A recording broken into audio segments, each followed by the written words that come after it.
Look, if you don't fuck with the CGI bears, you're missing out. It's that simple. I want to pitch you Golden Kamuy, but Golden Kamuy is like wading into an ice bath. It doesn't matter if I think Japanese authoritarian Phineas Gage having a harem of loyal twinks is awesome, you have to let the pace of the episodes acclimate you to the environment to appreciate the show's charm, so there's no better guide to lead you down than the immortal Sugimoto. Sugimoto is the linchpin holding together the machinations of an aspiring fascist uprising, the heritage and agency of a young Ainu girl abandoned by her father, and the bodies of soldiers and prisoners alike, soldiers once pulled into the crossfire of a warring nation that exchanged their loyalty for scars among the lives that remain. More important, he's the only well-adjusted person who could decide on a whim, well, gotta go gather up 100 of the most fucked up guys in Gal and Hokkaido, folks at times based on real-life crooks and killers, and gather up their tattooed skins for a map leading to literal piles of buried gold. A choice only made after he's been christened God's most durable chew toy.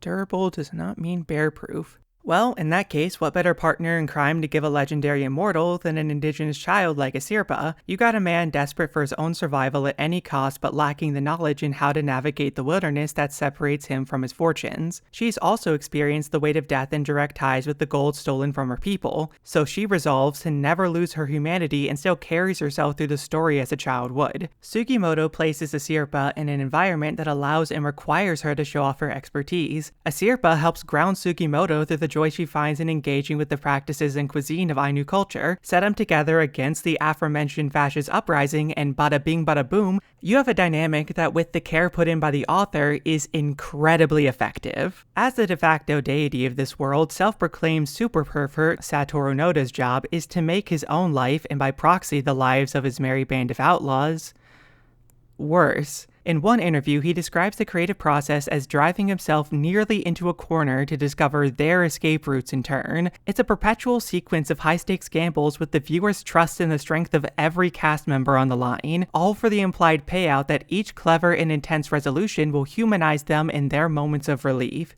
Those moments of rest are also, at times, so fucking silly. But they're silly in a personal way, like inside jokes you develop amongst your friends. Makes it hard to rave over as a recommendation over full-blown analysis because, you had to be there. If nothing else, the work Nado has put in to be accurate and respectful towards Ainu culture already elevates this narrative above the majority of Westerns. The trans rep, on the other hand, is frankly awful, but I made a contract with those gals over there that I would also support women's wrongs in exchange for free estrogen, so my hands are tied. That being said, one more note about general content warnings.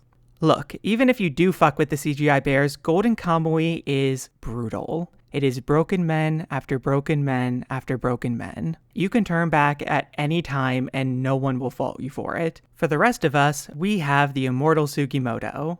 Let's see how long his god keeps him around.